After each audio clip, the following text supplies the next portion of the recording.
अध्यात्म विज्ञान मराठी या यूट्यूब चॅनलवर आपलं सर्वांचं हार्दिक स्वागत आहे। हा विश्वरूप परमात्मा अनेक रूपाने, अनेक आकारांमध्ये, अनेक रंगांमध्ये, अनेक गंधांमध्ये, अनेक प्रकारच्या स्पर्शामध्ये आमच्या अनुभवास येतो। पण आम्ही आपल्या ऐकिवात असलेल्या श्रुती, स्मृती, शास्त्र, पुराण, पंथ, संप्रदाय, धर्माचार्य, अनेक प्रकारचे मार्गदर्शक, अनेक प्रकारचे गुरु आणि अनेक प्रकारच्या गुरुडममध्ये फसले असल्यामुळं आपल्याला हा साक्षात प्रत्यक्ष यथार्थ परमात्मा दिसत असूनही आपण आपल्या कल्पनेप्रमाणे, आपल्या मान्यतेप्रमाणे ईश्वराला पाहण्याची इच्छा करतो। श्रीमद भगवद्गीतेमध्ये जेव्हा भगवान श्रीकृष्णजींनी अर्जुनाला दिव्यदृष्टी, दिव्यचक्षु योग दिला, त्याला प्रत्यक्ष प्रयोगाद्वारे या विश्वरूप परमात्म्याची जाणीव अनुभव करून दिला, तरीही तो म्हणाला की मला तुमचं चतुर्भुज रूप दाखवा। आणि म्हणजे सांगण्याचा उद्देश हा आहे की माणसाला यथार्थापेक्षा कल्पनेमध्ये फार रस असतो। त्याला प्रत्यक्ष आणि ज्याला म्हणतात की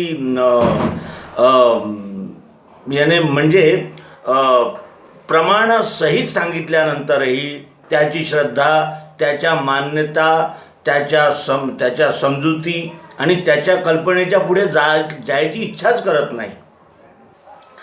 याप्रमाणे माणूस हा ईश्वराला अनंत प्रकारचे उपासना, व्रत, उपवास आणि अनेक प्रकारच्या कर्मकांडांमध्ये शोधता शेवटी त्याच्या म्हणजे शरीराचा अंतिम समय येतो आणि मग पुन्हा पुनरपि जननम पुनरपि मरणम पुनरपि जननी जठरे शयनम याप्रमाणे आद्य शंकराचार्यांनी सांगितल्याप्रमाणे तो पुन्हा गटांगळ्या खातो आणि सत्य सद्गुरूची म्हणजे ओळख नसल्यामुळे आणि त्याची प्राप्ती न झाल्यामुळे अनेक प्रकारच्या कर्मकांडात फसतो आणि शेवटी सत्याचा साक्षात्कार झाल्याशिवाय, जसं पाण्याची प्राप्ती झाल्याशिवाय तहान जात नाही, त्याप्रमाणे सत्याचा बोध झाल्याशिवाय, सत्याची ओळख झाल्याशिवाय या माणसाची म्हणजे या जिज्ञासूची जिज्ञासा पूर्ण होत नाही आणि तो पुन्हा इथे येत राहतो।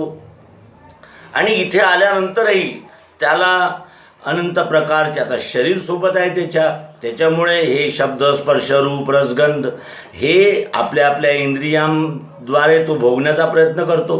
वास्तविक शब्द, स्पर्श, रूप, रसगंध हे अथांग आहेत, अनंत आहेत आणि हे असीम आहेत।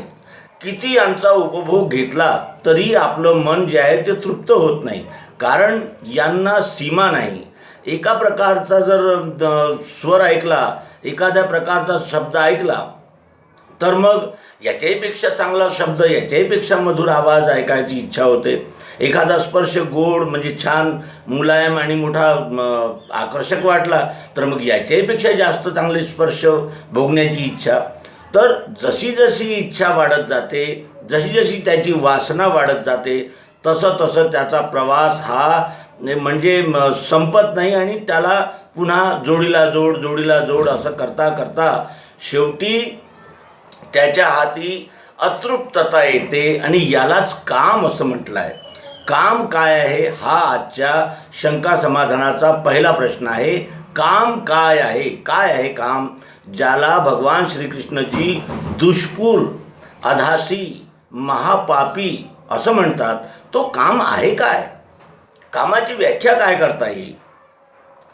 कामाची व्याख्या अशी आहे की कामना, आता म्हणजे लोक म्हणजे कुणी म्हणेल की कामना म्हणजे काय? इच्छा विना इच्छेचा कोण आहे या जगामध्ये? आणि इच्छा कोणाला होत नाही?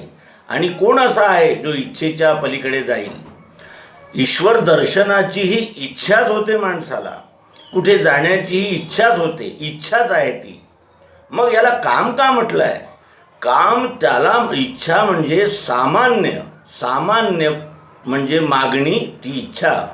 पण ज्या मागणी ज्या मागणीच्या मागे इंद्रिया, मन, बुद्धी आणि चित्त या अहंकाराला, या जीवात्म्याला म्हणजे चैन पडू देत नाही आणि त्यापासून विवेकाद्वारे म्हणजे अलिप्त होण्याची एकही संधी मिळू देत नाही, त्याला म्हणतात काम. आणि काम कसं आहे? दुष्पूर आहे. दुष्पूर म्हणजे तो पूर्ण होतच नाही कधीच. जर आपल्याला मान सन्मानाची चटक असेल तर मान सन्मान कितीही मिळू दे, किती मान सन्मान मिळाला म्हणजे माणसाला तृप्ती होते. एखादा विषय असेल किंवा एखादा तन्मात्रा माणसाला आकर्षित करत असेल तर किती पूर्ण झाली म्हणजे माणसाला समाधान होते. म्हणून भगवान श्रीकृष्णजी म्हणतात की तू सर्वात अगोदर आपल्या इंद्रियांना जिंकून घे, मनाला जिंकून घे, बुद्धीला जिंकून घे. कारण काम हा बुद्धीपेक्षाही सूक्ष्म आहे. आता बुद्धीपेक्षा सूक्ष्म आहे असं सांगण्याचं काय कारण आहे?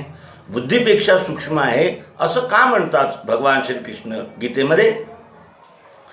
बुद्धीमध्येही काम हा इतका सूक्ष्म आहे की तो बुद्धीमध्येही प्रविष्ट होऊ शकतो, मनात प्रविष्ट होऊ शकतो, इंद्रियात प्रविष्ट होऊ शकतो आणि चित्तामध्येही तो प्रविष्ट होऊ शकतो. इतका तो सूक्ष्म आहे. आणि स्थूल कसा आहे? तर आपल्या कामनांच्या, इच्छेंच्यासाठी लोकांनी काय केलं नाही? करोडो लोकांचा नरसंहार केला आहे. हजारो म्हणजे बलात्कार केलेत. काय केलं नाही या कामाच्या पूर्णतेसाठी माणसाने. आणि याविषयी एक कथाही आहे की भगवान शंकरजींनी त्या कामाला म्हणजे अगदी बांधून ठेवलं, पण त्यांनाही तो काम बांधता नाही आला. कारण कामाला बांधल्यानं म्हणजे हे सृष्टीचक्रच थांबते. कामनेनंच हे सृष्टीचक्र चाललं आहे. पण ती कामना कशी पाहिजे? साक्षी भावाने त्या इंद्रिया, मन, बुद्धी आणि चित्त यांचा साक्षी होऊन जर हा जीवात्मा अहंकार या विश्वामध्ये विचरण करील तेव्हा त्याला समाधान होऊ शकते. अन्यथा त्याचं समाधान दुष्पूर आहे आणि तो अधासी आहे. अधासी कशाला म्हणतात? कितीही त्याला खाऊ घाला अधासी व्यक्तीला, त्याचं पोट कधी भरतच नाही. म्हणजे पुन्हा त्याची खाण्याची इच्छा बाकीच असते. तसंच या कामनेचं आहे. म्हणून भगवान श्रीकृष्ण वारंवार सांगतात की या कामाला म्हणजे कामापासून अलिप्त होण्यासाठी किंवा कामाचा साक्षी होण्यासाठी तुला आपल्या इंद्रिया, मन, बुद्धी, चित्त यांना म्हणजे हे करावं लागेल, संयमित करावे लागेल. बघ, अर्जुन विचारतो की या कामाला संयमित कसं करता येते, याचे उपाय सांगा. तेव्हा भगवान श्रीकृष्णजी सांगतात की अभ्यास आणि वैराग्य यांनी हे इंद्रिया, मन, बुद्धी आणि चित्त यांच्यावर विजय प्राप्त करता येतो. आता अभ्यास म्हणजे काय, हाही प्रश्न आला आहे सोबतच. अभ्यास म्हणजे वारंवार म्हणजे आपल्या आवश्यकतेपेक्षा जास्त भोगण्याची इच्छा टाळणे आणि वारंवार त्या मनाला, इंद्रियांना, चित्ताला आणि बुद्धीला आवर घालणे म्हणजे अभ्यास. जसं आपण एखाद्या विषयाचा अभ्यास करतो म्हणजे काय करतो? पुन्हा त्या विषयाचा ध्यास घेतो आणि त्या विषयाचं आकलन करतो म्हणजे अभ्यास करतो. आपल्या इंद्रियांनाही आता म्हणजे बेलगाम होण्याचा अभ्यास झालेला आहे. आपल्या बुद्धीला, आपल्या मनाला बेलगाम होण्याचा अभ्यास झालेला आहे. मग त्याच्यावर नियंत्रण मिळवण्याचा अभ्यास आता आपल्याला करावा लागेल. तेव्हा ते आपल्या आवाक्यात येतील. बरं, कामावर जर आपण विजय प्राप्त केला नाही, इंद्रिया, मन, बुद्धी, चित्त यांना जर आवर घातला नाही तर काय होईल? असं म्हणतात की रावण हा प्रकांड पंडित होता. खूप म्हणजे साही शास्त्रांचा आणि वेदांचा, उपनिषदांचा जाणकार होता, फार प्रसिद्ध. आणि असं म्हणतात की तो इतका ज्ञानी होता की त्याचा म्हणजे सगळीकडे उदो होत होता की इतका ज्ञानी आहे. आणि तो स्वतःला भगवान शंकराचा शिष्य म्हणून घेत होता. इतका विद्वान होता. किती श्रीमंत होता? असं म्हणतात की त्याची लंका सोन्याची होती. ज्याची घरं सोन्याची आहे, ज्याचा राजवाडा सोन्याचा आहे, त्याला ऐश्वर्याला काही कमी असेल का? पण तरीही तो कुबेराशी कसा वागला, किंवा त्या वनवासी लोकांच्या म्हणजे त्या सीतेला हरण करण्याची त्याला बुद्धी झाली. आणि एवढं मोठं सोन्याची घरं असलेलं राज्य त्याच्याकडे असूनही तो दंडकारण्यामध्ये दिवसेंदिवस अतिक्रमण करीत जात होता. म्हणजे त्याची हाव पूर्ण झाली नाही, आणि त्याच हावेलाच काम म्हणतात. हाव आणखी पाहिजे, आणखी पाहिजे, आणखी कितीही मिळालं तरी त्याचं संपूर्ण समाधान होत नाही.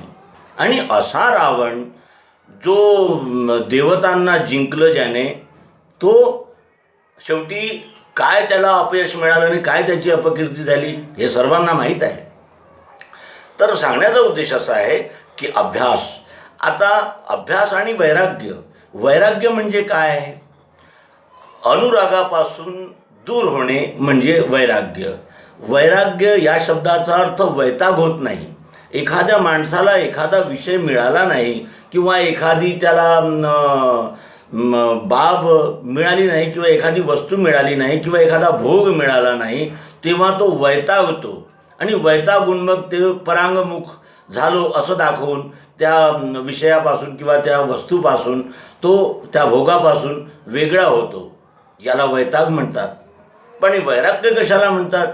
कितीही जरी मिळालं तरी आपल्या आवश्यकतेपुरतंच भोगणे आणि आपल्या अधिकारापुरतंच भोगणे, याला म्हणतात वैराग्य. आणि वैराग्य एकदा प्राप्त झालं की मग त्याचं जे परिग्रह आहे, जमा करण्याची वृत्ती आहे, किंवा अधिक भोगण्याची जी लालसा आहे, ती समाप्त होते, मंदावते. आणि मग वैराग्य जवळ बाळगल्याशिवाय ज्ञानाची प्राप्ती तर होईल. कारण ज्ञान म्हणजे माहिती. ईश्वराविषयी ज्ञान तर मिळेल त्याला, पण विज्ञान मिळणार नाही. विज्ञान म्हणजे जे ज्ञान मिळवलं त्याच्यावर आरूढ होणे म्हणजेच विज्ञान.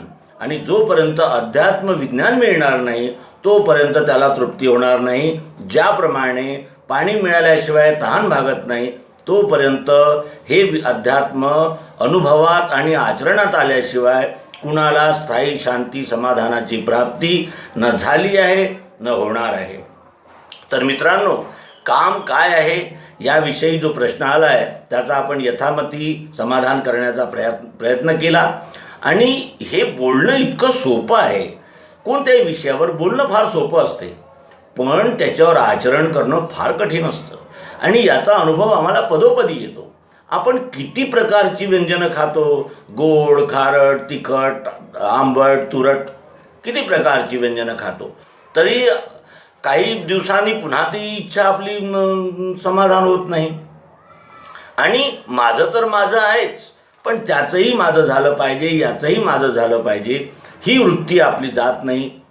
तर म्हणून अध्यात्माला जाणणं जेवढं सोपं आहे तेवढंच अध्यात्माचा अंगीकार करणं, अनुभवात आणणं आणि त्यावर आपलं म्हणजे व्यवहार करणं त्या सिद्धांतावर, हे महत्प्रयासानं होणारं कार्य आहे. आणि या कामी अभ्यास आणि वैराग्य या दोहोंना म्हणजे या दोहोंना बाळग आणि या दोघांच्या सहाय्याने ज्ञान खड्ग घे आणि या कामाला मार, असं भगवान श्रीकृष्णजी आपल्याला श्रीमद भगवद्गीतेतून सांगतात. तर मित्रांनो, आशा आहे की काम म्हणजे काय या शब्दाचा आणि या म्हणजे प्रश्नाचा उहापोह आपण या अंकामध्ये करण्याचा प्रयत्न केला. जर आपलं समाधान झालं नसेल तर आपण कॉमेंट बॉक्समध्ये आमंत्रित आहात. धन्यवाद. नर्मदे हर. सद्गुरू भगवान की जय.